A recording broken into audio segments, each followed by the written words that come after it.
Hello friends, Chris here, CaribbeanPot.com. Welcome to my kitchen. Guys, remember that shopping trip I took you guys on? Well, when I came back, I showed you guys all the ingredients that I bought.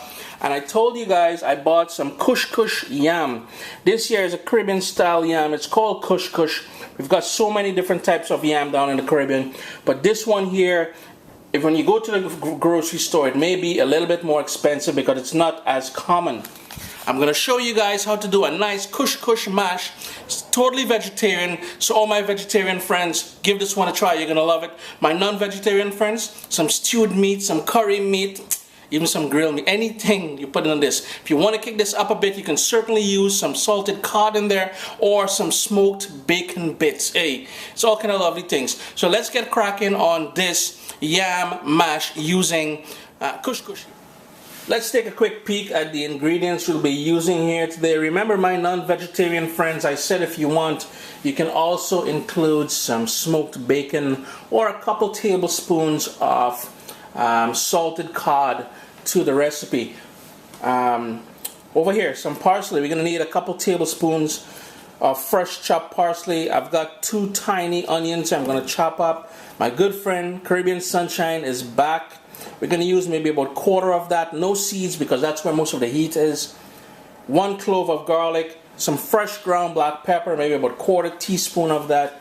We're going to need a couple tablespoons of olive oil, and of course I have here the Kush Kush yam, which is about 2.5 pounds of that yam. I'm going to show you guys now how to peel it and how to boil it to get ready to add the other ingredients.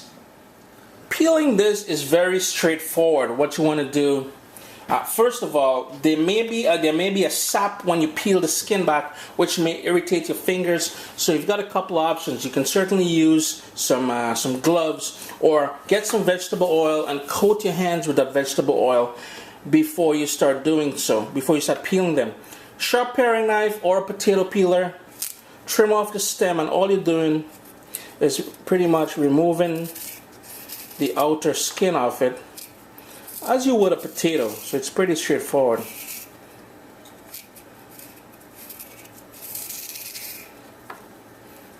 It's beautiful white color on the inside. I'm quite surprised.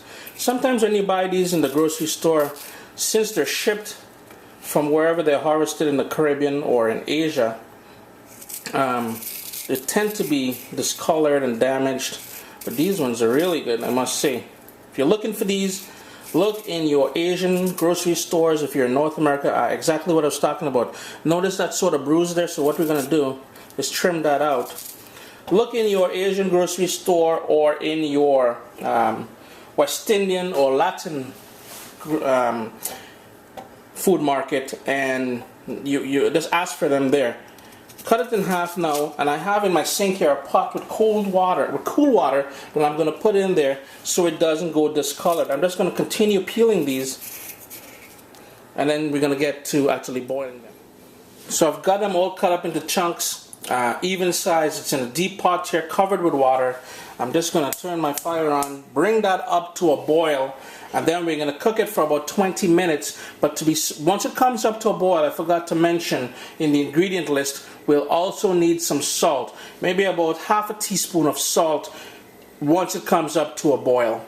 It's starting to come up to a boil now, and you're going to see some frothy sort of stuff accumulating at the top. What you want to do is get your spoon and gently scoop that out and discard it.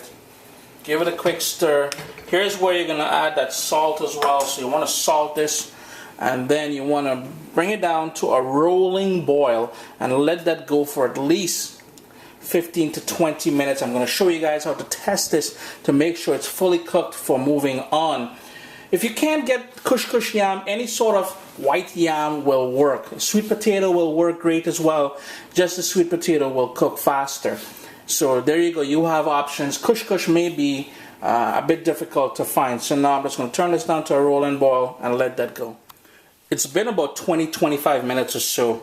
And what I want to show you guys how you're going to test it to make sure it's fully cooked. What you want to do, get a paring knife, go through the thickest part of it like that, and if there's no resistance, it means it's fully cooked. So what we're gonna do now is drain this, and then we're gonna mash. It's fully drained, and as you can see, the steam is coming out of it. You can use a potato masher.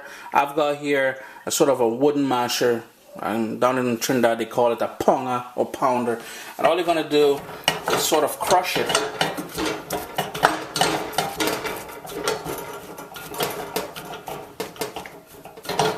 Make sure there's still some big pieces in there. You don't want to mash it fully, but you want to have a little bit of texture. So there we go. And all I'm going to do now is get to the next step. Try to just show you how the texture of it at this point. So you can see there's still some big pieces, and there's some small little mashed up pieces as well. Got a nice big non-stick frying pan.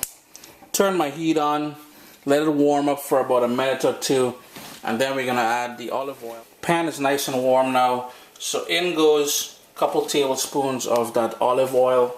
You can use butter or margarine if you want as well. It's totally up to you. And what I'm going to do, I've got the onion, garlic, scotch bonnet pepper, and parsley. First off, we're just going to use the onion as well as the garlic, and let that.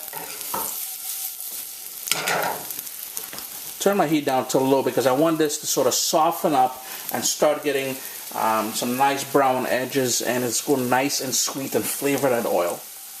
It's been a couple minutes and everything is nice and soft. You're getting that lovely scent of that fried onions with the garlic. So I'm just going to quickly toss in the parsley as well as the scotch bonnet pepper, and this is where I'm going to hit him with that fresh ground black pepper.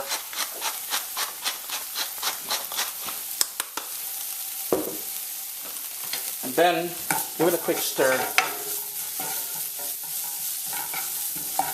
and start adding the crushed or the pounded yam into the pot.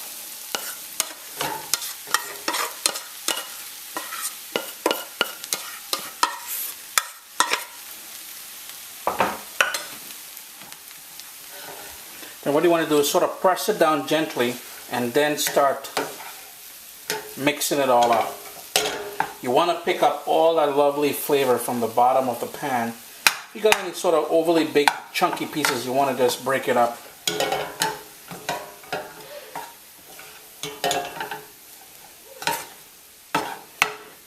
I just want to pretty much warm this through to get all that flavors in there. Here's the thing. The longer you leave this, and if you crank up the heat to about medium now, you're going to get some nice sort of toasted edges on this, on pieces of the yam here. That stuff is wicked. This couscous yam is a sort of a drier yam, so you'll find it will be a bit grainy and it won't clump together as if you're using another type of white yam. So bear in mind, if you're using a different type of yam, it may tend to clump together and stick. It's been going now for about 5 minutes. This is exactly where I want it to be. I'm just going to turn my stove off, and that is it. So there you go, guys. That yam mash. I just wanted to show you guys something here. Hopefully the camera. As you can see, what I was telling you guys about, once it remains in the pan for a little while, you're going to get those little golden crusty bits here. Let me show you a close-up of it. That is the, hey, that's the bonus right there. You guys are absolutely going to love this here. Give it a try. It's good with stewed meat. It's good on its own just as it is here. You'd serve it as you would serve potato. My mom, when she would usually make this, she would also make it with sada roti. And we would eat it as talcary or side for sada roti. Chris here at CaribbeanPod.com. It's always a pleasure to have you guys here with me in my kitchen. This here is a lovely dish. Give it a try. You, your family, friends, everybody's going to love it.